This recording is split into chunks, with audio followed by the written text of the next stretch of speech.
आज मैंने ट्राई किया है 2 वायरल ब्यूटी टिप्स जो काफ़ी ज़्यादा फ़ायदा होने वाला है, बिगिनर के लिए काफ़ी ज़्यादा फ़ायदा होने वाला है। तो चलिए चलते हैं, मैं बताती हूँ कि किस तरीके से ये दोनों वायरल ब्यूटी टिप्स करते हैं।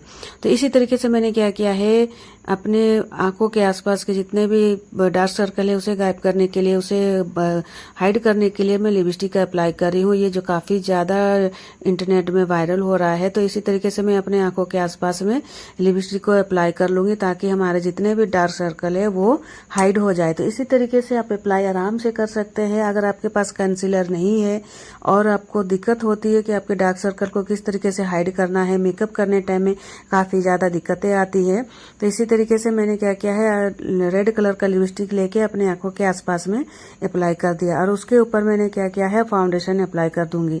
फाउंडेशन अप्लाई करने से क्या है, अपने जितने भी डार्क सर्कल है वो हाइड हो जाते हैं और वो बिल्कुल भी नहीं दिखते हैं मेकअप करने के बाद। तो अगर जिसके पास कंसीलर नहीं है वो मेकअप करते हैं तो वो क्या होता है कि अपने आंखों के आसपास में जितने भी डार्क सर्कल है या फेस में भी है तो वो दिखने लगते हैं। तो इसी तरीके से अपने लिपस्टिक की मदद से बिल्कुल भी अपने हाइड कर सकते हैं अपने डार्क सर्कल को।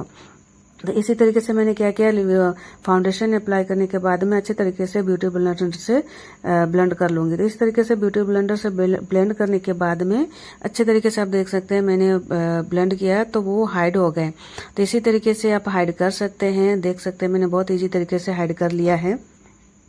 तो आपके पास अगर कंसीलर नहीं है तो इसी तरीके से आप अपने डार्क सर्कल को हाइड कर सकते हैं। सेकंड हमारा आता है प्राइमर। अगर आपके पास में नहीं है तो इसी तरीके से वैसनील की मदद से आप अपने प्राइमर के तौर पर अप्लाई कर सकते हैं इजीली। इसी तरीके से अगर आप अपने पूरे फेस में लगाते हो और उसके ऊपर अगर फाउंडेशन अप्लाई करते हो तो बहुत ईजी तरीके से ब्लेंड होता है, बिल्कुल भी स्मंच नहीं होता है, बिल्कुल भी ये खराब नहीं होते हैं और बहुत ईजी तरीके से ब्लेंड हो जाते हैं। तो मैं पूरे फेस में अप्लाई करूंगी और ये भी इंटरनेट में काफ़ी ज़्यादा वायरल हो रहा था तो हमने सोचा हम भी इसे ट्राई करते हैं कि ये वाकई में काम करता है या नहीं।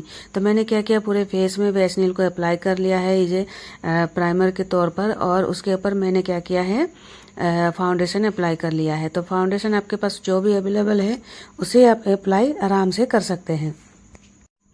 तो इसी तरीके से मैं पूरे फेस में अप्लाई कर लिया है। उसके बाद ब्यूटी ब्लेंडर से इसे मैं ब्लेंड कर लूंगी। तो बहुत इजी तरीके से ब्लेंड हो रहा था, बिल्कुल भी ये टाइम नहीं लग रहा था मुझे, बहुत इजी तरीके से ब्लेंड हो रहा था। और साथ ही साथ अपने फेस में जिस तरीके से मैं ब्लेंड कर रही थी आस्ते आस्ते देख रही थी कि वो बहुत ज्यादा फेस में ग्लो आ रहा था। तो ये फेस में ग्लो भी लाता है और ये बिल्कुल भी खराब नहीं दिखता है और इजिली ब्लेंड हो जाता है।